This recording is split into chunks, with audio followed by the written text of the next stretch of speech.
Okay, you have been going to the gym from a long time. You've been working really hard, burning probably a lot of calories, trying to follow a diet almost to the perfection. And you have all those apps downloaded on your mobile to track the calories burned by the exercise, but you're still struggling with the fat burn or to look good. We are looking into it detailedly today and understand what are the reasons. Is it exactly the calories or is it based on the hormone? Let's go and let's deep dive into it. You are tuned into one of the leading fitness channel on the YouTube. So you want to make sure that you subscribe and hit that bell icon that you always get to know about the videos that we have for you. So we have got about 6 videos coming in a week at 9 o'clock Indian time. So I have been training people and giving coaching for more than about 10 years, and I've been visiting different gyms. What I get to see is that some people, they look the same after a few years, but after 3 years or 5 years, if I get to speak to them once in a while kind of stuff, then I ask them,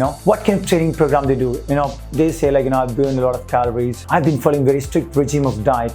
But sometimes it's not about the calories that you're burning. It's not about the calories that you're intaking. Sometimes it's about hormones.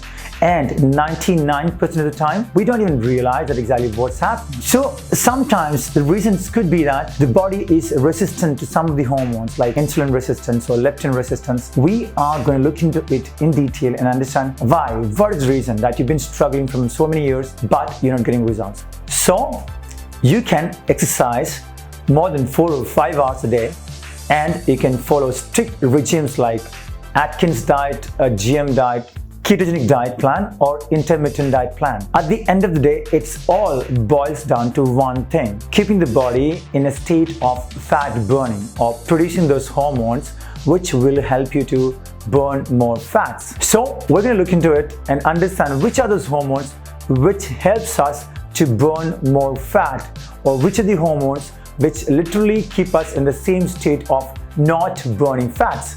So let's look into it. Let's go. Reason number 1 is insulin. And insulin is known as fat storing hormone. And this is the hormone that stops you from burning fats or losing weight. Insulin uses sugar from carbohydrates in the food for energy or store for the future use. It tells fat cells to store fat and prevents stored fat from being broken down. Insulin resistance, which means that the body is producing a lot of insulin because of in the presence of carbohydrates. For example, with the diet high in sugar and simple carbohydrates, but the body and the brain have stopped listening to insulin effects, kind of becoming numb to the effects of insulin, which can cause to produce more insulin. Studies shows that people with insulin resistance has 5 to 6 times more insulin than the normal people. Point number 2 is leptin. Leptin is produced by the fat cells and it's known as satiety hormone. It is considered as satiety hormones and it reduces the feeling of eating more. As a signaling hormone, its role is to communicate with the hypothalamus, the portion of your brain that regulates appetite and food intake. Leptin tells your brain that there is enough fat in storage and no more is needed, and that prevents from overeating. Unfortunately, in obesity, the leptin system doesn't work as it should. This is referred to as leptin resistance that will make you overeat. Point number 3 is ghrelin. Ghrelin is known as hunger hormone. So when you're hungry, your stomach releases ghrelin. It sends a message to hypothalamus, it's time to eat. Normally, ghrelin levels are highest before eating and lowest after an hour after you had a meal.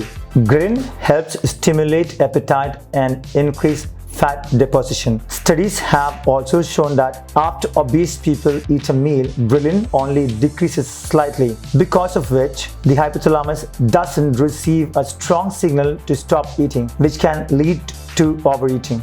Alright, here are the few remedies to control or to keep the ghrelin really happy. So it's about having more protein, having more fats, and of course having more salads. That's going to give you more satiety. That's going to give you a feeling. That is going to give you a feeling of fullness. At the same time, you want to try and avoid processed foods. food which are very high in carbohydrates or in simple sugars.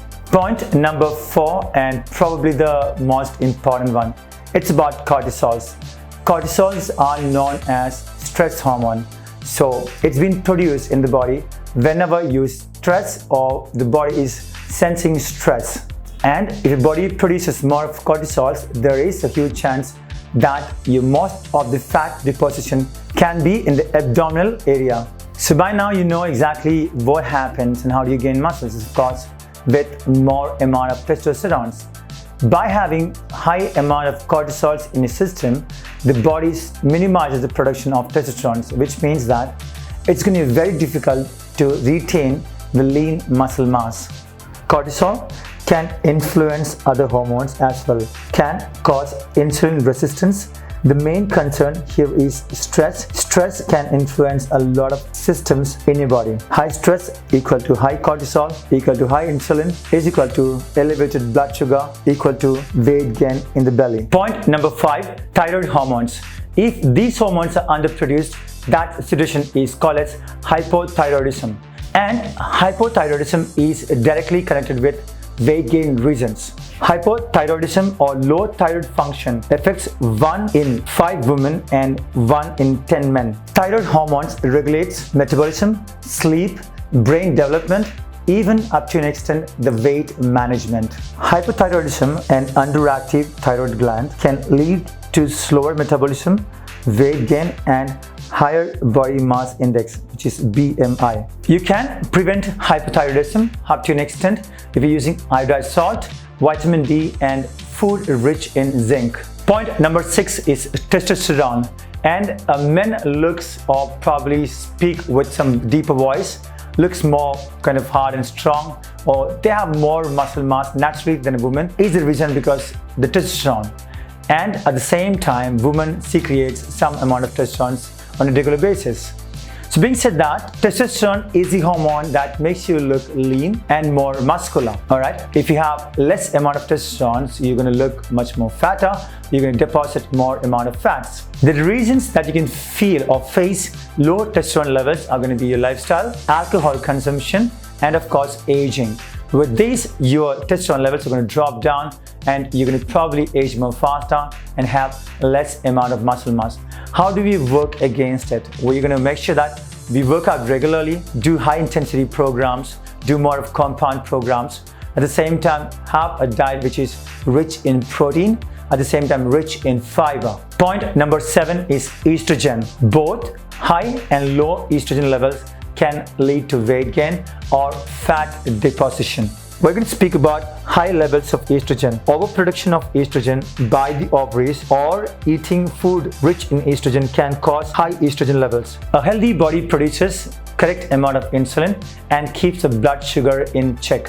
However, high levels of estrogen in the body stresses the cells to produce insulin. This makes our body insulin resistant and lead to high glucose levels, which in turn lead to weight gain. Now we're going to speak about the lower levels of estrogen, and the reason could be a lot, but the main reason in women to have a lower level of estrogen is going to be menopause. One form of estrogen called estradiol decreases at menopause. These hormones helps to regulate metabolism and body weight. Most of the times, women faces weight gain around the thighs and the hip sections. However, after menopause, they faces more towards the midsection and the abdominal area.